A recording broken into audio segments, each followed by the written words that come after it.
All right, for the next few minutes, we're going to talk you through a home bathroom remodel. Now, this remodel is actually only the bathtub and the tile surround area, as well as a new door and a bathtub replacement and a toilet replacement as well. We didn't do cabinetry or sink or countertops, but this will give you an idea of what you need to do to be able to replace the tub and redo all the surround. First thing is know that you can do it. Take your time and use the correct tools. I'm a big stickler for making sure you have the right tool for the right job. Now, this project was done with myself and the occasional help from some family members, and it did take about 6 months. We only had the weekends to work on, and some of those are even filled up. So if you're going to do this yourself, make sure you have a secondary bathroom because this is going to take some time, and you will not have this room for a while. Make sure your family is good with that. All right, first thing we got to do here is prep the workspace. Now, I didn't do this to be able to protect the surface of the old tub. I did this just to make it easier to be able to basically take all the stuff and carry it out of the room easier. It did help a little bit, but at the end, it was still down to shovels and brushes and all kinds of stuff to get all the deconstruction of the wall and everything out of there. So my first thought was I was just going to scrape off the old tile, sand it down, replace the tub, keep the original fixtures, and just boom, put it all back up again. Well, it was not quite as easy as I thought that was going to be. It sounded good at first, but no, that is not the right way to do this. So after about, I don't know, 3 hours of trying to scrape each tile off of here, I realized it just wasn't going to work. This mortar that they used was a mortar. It was concrete. And upon further analysis, the entire wall was actually concrete. I kept trying to figure out what it was, thinking it was some kind of a backer board with mortar or something over top of it. But no, the wall was actually concrete over chicken wire. It caused one heck of a mess. So I knew I was not going to be able to get it out of there clean or be able to make this a less intensive task, so we resorted to more extreme measures. And those extreme measures are we had to get the hammers and the sledgehammers and the heavier tools to be able to get things out of here. The walls literally were concrete that was put over top of a chicken wire mesh.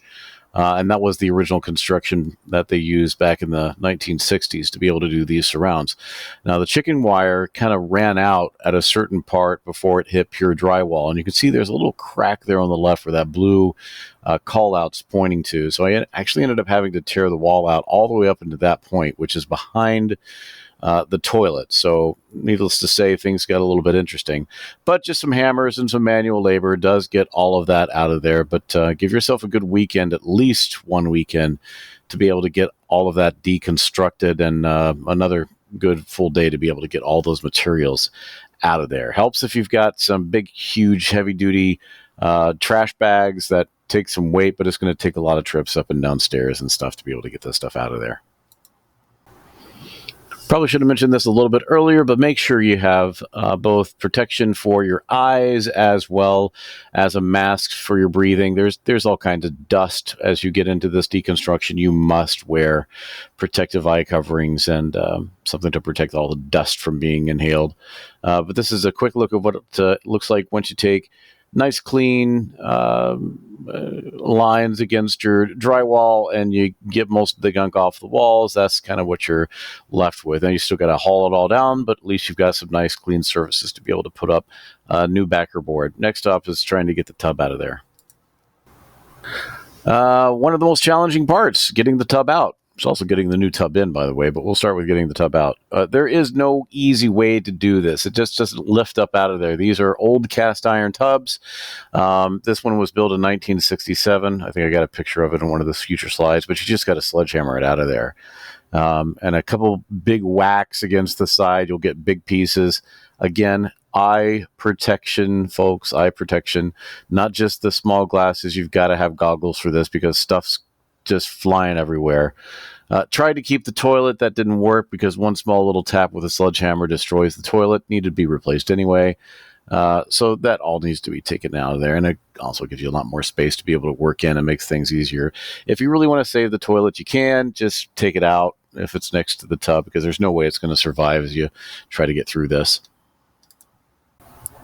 The old tub was an American Standard tub. And you'll see the date stamped down there. I think it was like November of 1967. And it was one heavy beast. Probably about 10 times the weight of the tub that I actually put in to replace it. But yeah, nice, good old quality American Standard iron tubs. All fun until you crack it apart and get it out of there, because it's just ceramic over top of iron. That's really all it is. And you got to whack it apart and then carry it out of there. And time to put in the new tub. I think I got this one at Lowe's. Make sure you get one that's the same standard size. There's only like 2 or 3 standard sizes, but these fit in there pretty good, provided that your house was made correctly. The new tubs will fit in the same space as the old tub. It does get a little bit hairy because the drains aren't exactly in the same place as the old tub. So you got to kind of redo the draining and make sure that all gets lined up before you go any further. This is a critical part. Obviously, if the tub's not in there right and secured correctly to the drainage assembly, you're going to have all kinds of problems later. So putting the tub in correctly is a critical part. And be expected that you're going to have to try it a few times. I had to install this thing 3 times before I got it connected right up and all the leaks were secure and we could proceed.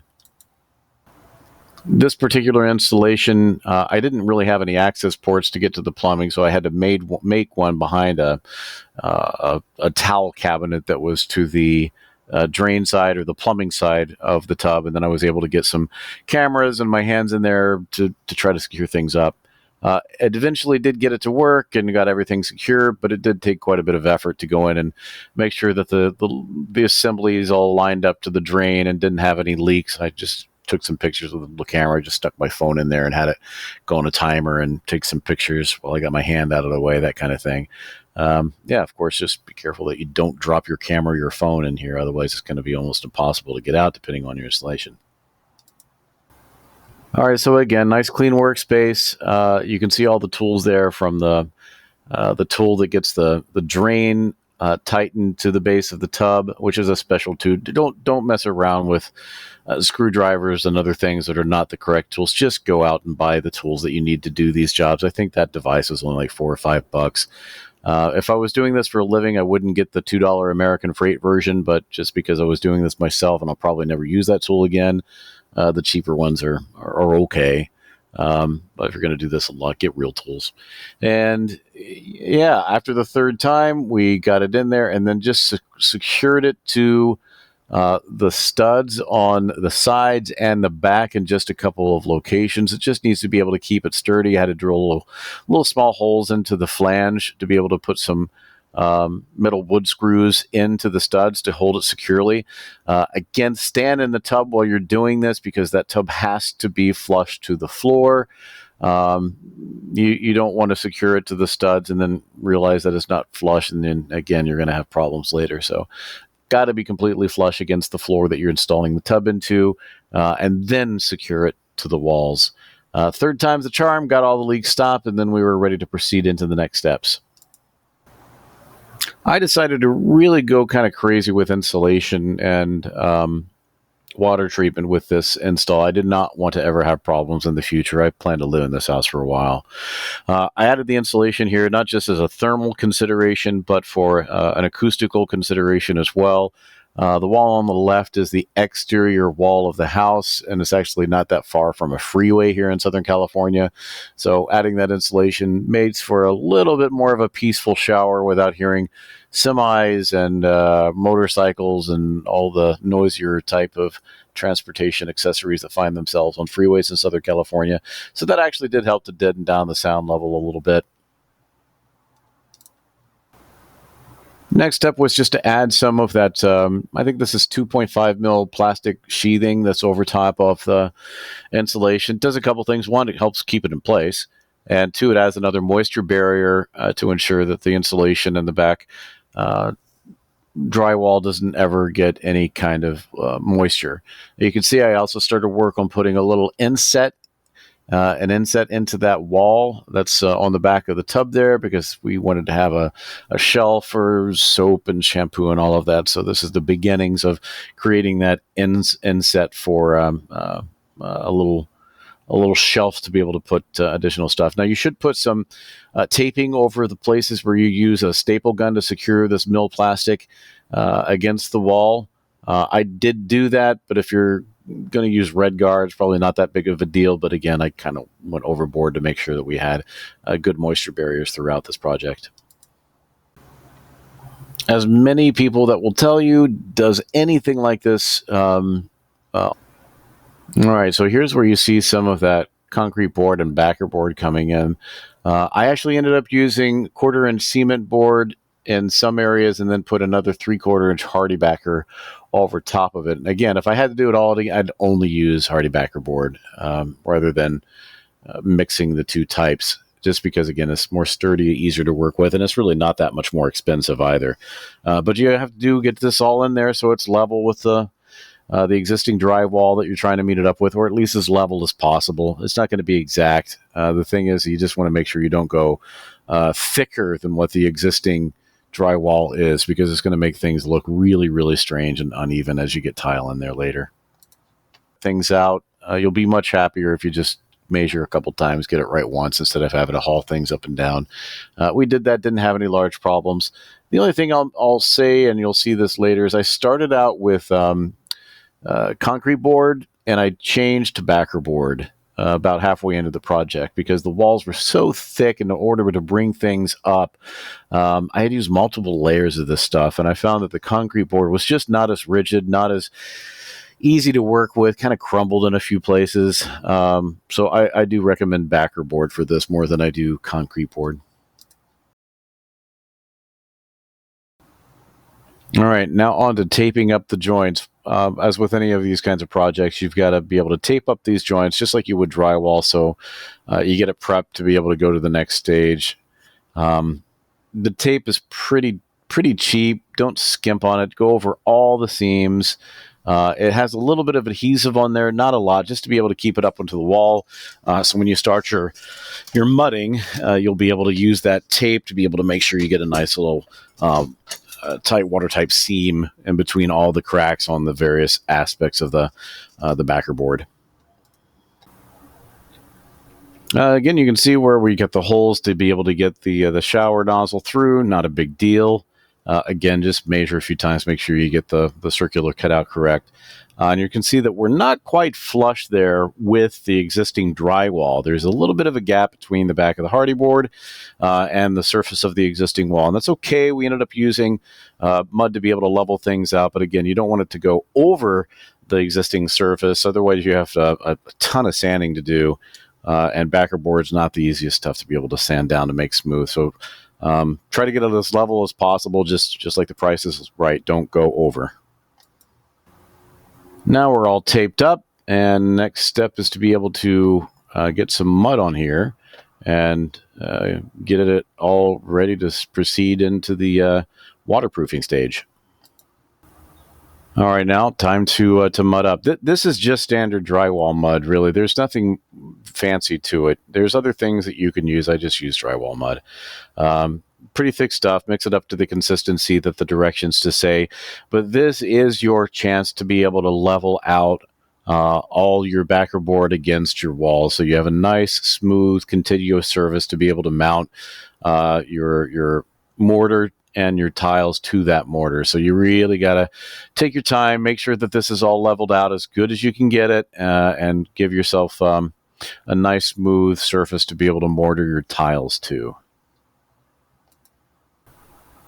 I did go ahead and use the mud to be able to go over top of all of the screws that I used to anchor the hardy backer board into the studs.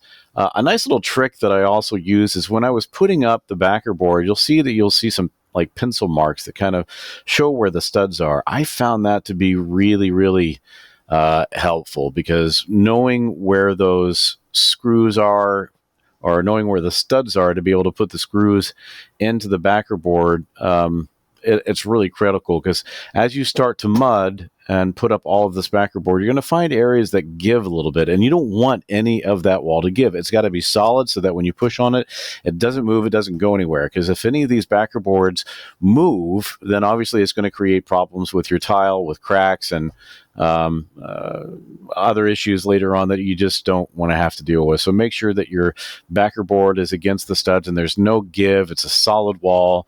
And then, of course, mud up all of your screws and all of your seams.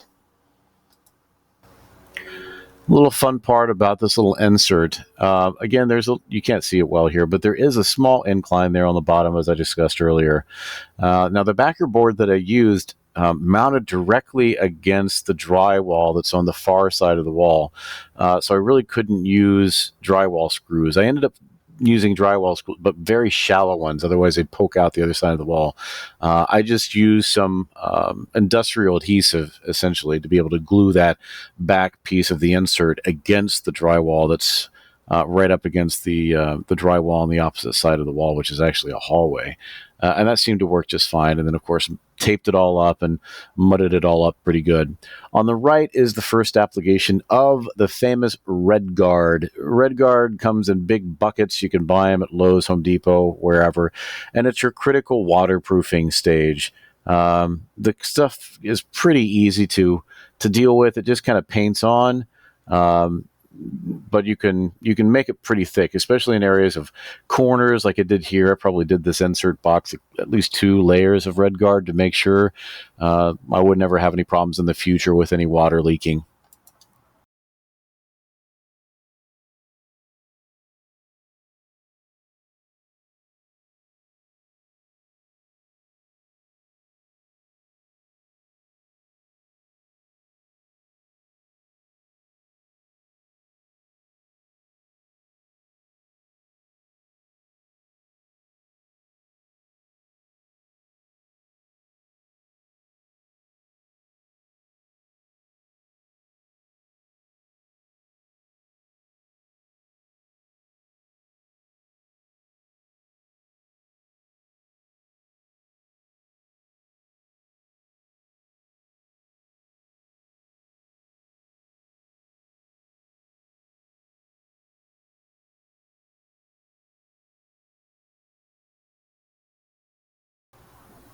And here's a look of what it looks like once you get all of your Red Guard on.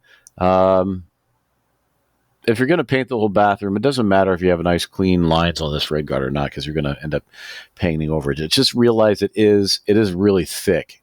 At the top of the wall there, I'll end up putting some more mud on the top of that later to be able to get a nice smooth connection between the ceiling and the side walls. But you still need to have Red Guard up there as well, because steam rises, it does go to the top, and you don't want water to gather up at the tops and try to find its way into the different crevices at the tops as well. I did put tape down on the surface of the tub to be able to protect it in case there was any Red Guard that dripped, but if it does, not a big deal. You can just kind of scrape it off with your fingernail or something. It's not that big of a deal. But if you have tape on the surface of your tub, it does make it easier to clean up afterwards.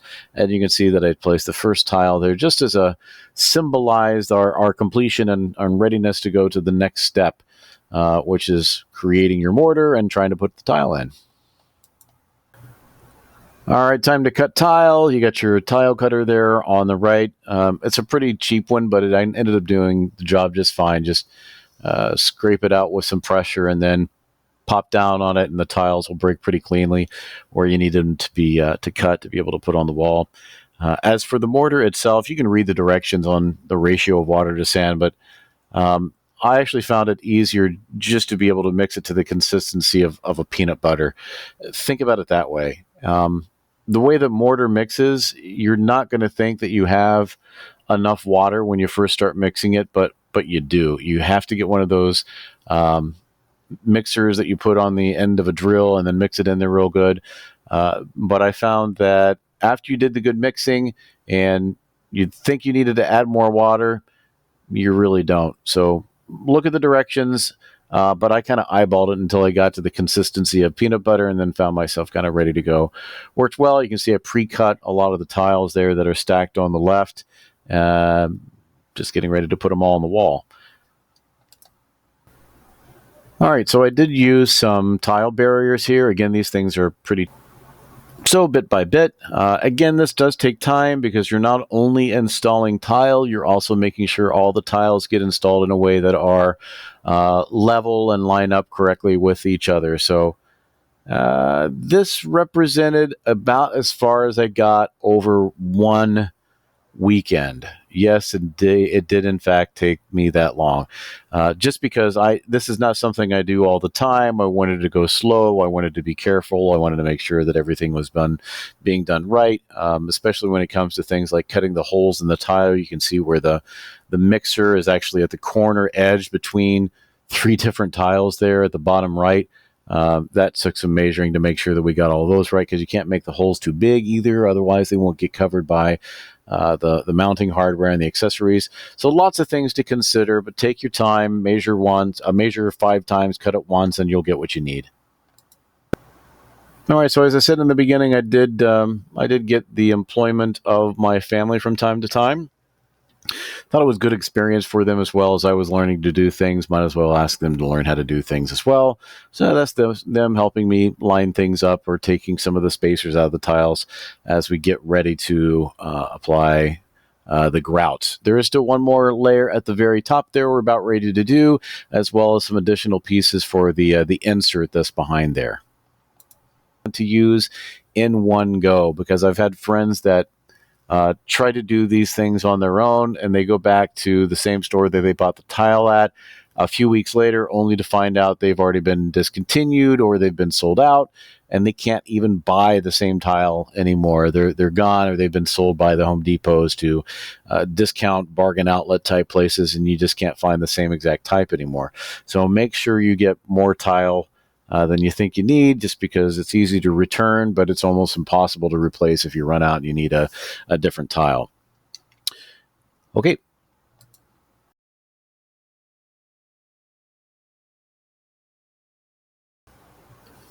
Again, just another step-by-step progress picture, so you can see that the lines are starting to be filled around at the top, and also use some of the mortar to actually cover up some of the red guard at the top, just as another thin layer of protection before I go back up there and mud some of that in to be able to create a nice smooth surface between the top of the tiles and the ceiling.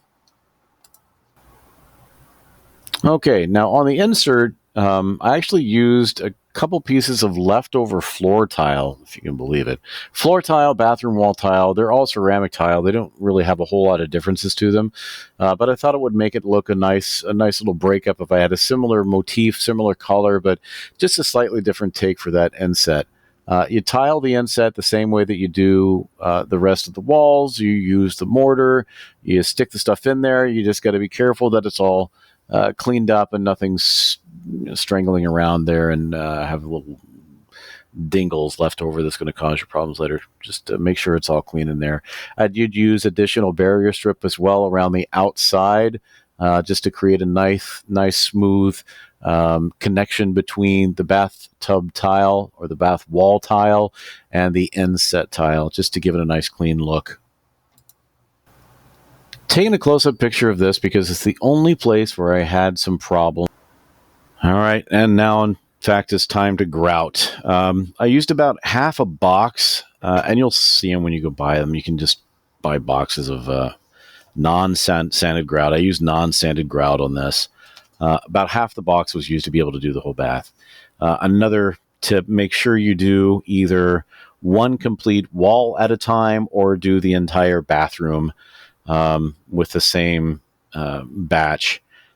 Simply because if you don't have the exact same ratio of water to grout, the color of the grout could be slightly different if you do it at different times. Again, just a tip. I'll let you watch all the other videos about how to put grout in between tiles, but it's not really that complicated. You use the little the flat blade, and you take the same trowel that you use for doing mudding and drywall to be able to force the grout in between the cracks of the tile. And then once you get the whole sidewall done or your section done, then you bring out the wet sponge and smooth it all out, smooth it all inside in between the tiles. And there's tons of videos on how to put grout inside of tiles. I encourage you to watch those if you really never done it before. Pretty easy, but again, everything takes more time than what you think it's going to be. Each one of these walls probably took me between 3 to 4 hours to be able to get the grout ready, to be able to prep the surface, put the grout inside of the cracks of the tiles, and then use the sponge to be able to smooth it all out and then clean it up. So it is going to take some time to be able to put the grout in between the tiles, but I would encourage you to do either one wall at a time or the entire bathroom wall at one time. But reality, one wall at a time is the best way to go. If you do it differently on one wall, you have the problem where over time, if you mix one batch of grout, put it in, and then the next day mix a different batch of grout, that different batch of grout, if the ratio is different, water to grout, it might actually have a slightly darker or lighter color to it. So just do one wall at a time if you can't do the whole room at once. If you've got some help, of course, it's better to do the whole room all at once with one big batch. With myself, I ended up doing basically one wall per day.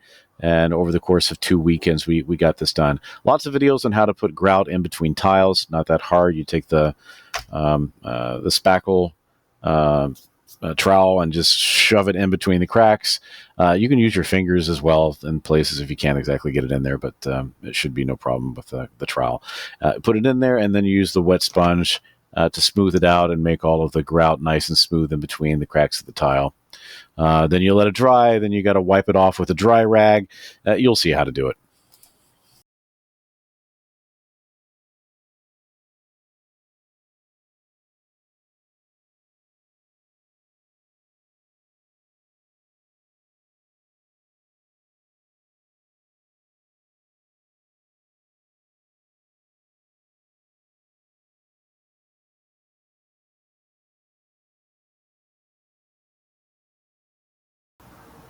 Okay, and here we are halfway done. You can see the grout is making its way from the side's been done, the bottom middle has been done. We're making our way up toward the top, and then the right wall will be the final wall to get done. And you might have noticed in the previous slide, a new toilet got installed. That was a very happy moment for the family, realizing that there was a toilet that they could use once again in a room they've not been able to use for about 4 or 5 months. So that was a rejoicing moment. I've prepped the bottom area here with tape so I can get ready to caulk where the tiles and the tub comes together. The right wall has now been completely grout filled. And it's just a matter of being able to wipe it down and get all the residual crud off the surface of the wall. You want to do that about either a few hours after the grout has been dried, depending upon what grout you use, or you can even do it the next day. But the longer you wait, the harder it is that you've got to scrub to be able to get that glaze off the surface of the tiles. All right, now the room has been caulked, all of the ceiling and the corners, and of course they're on the side where the side barriers are as well. A note about caulking, it's kind of like grout as well. Don't feel like you have to do the entirety of the surface all in one go. Do section by section. Like do the area where the tub meets the tiles, do the area where the tub meets the floor, and then clean it up. Right, because caulk, just like everything else, does dry, and you don't want to wait too much time, have too much time pass. Otherwise, the tape that you use to be able to create smooth caulk lines actually will tear off some of the caulk when you peel it off of there. Just be sensible. Don't try to do everything all in one go. Do section by section, clean it up, make it right, and then move on to your next one. All right, and this is it. Final slide has been done. We now have the shower door up. All of the fixtures have been put back onto the plumbing that sticks out of the walls. Tub is leak tested. Depending on what you're going to use for the shower door, again, take your time in making sure you get something that your family or your spouse is completely happy with. This needed to be secured to that side wall with some fairly significant lag bolts that go into the studs.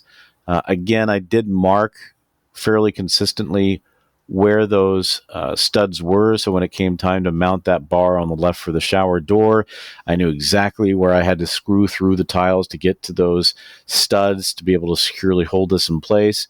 Again, be careful with tile. Tile does break. You can't just use any drill to get your holes through there. You do have to use a specific drill tip for tile.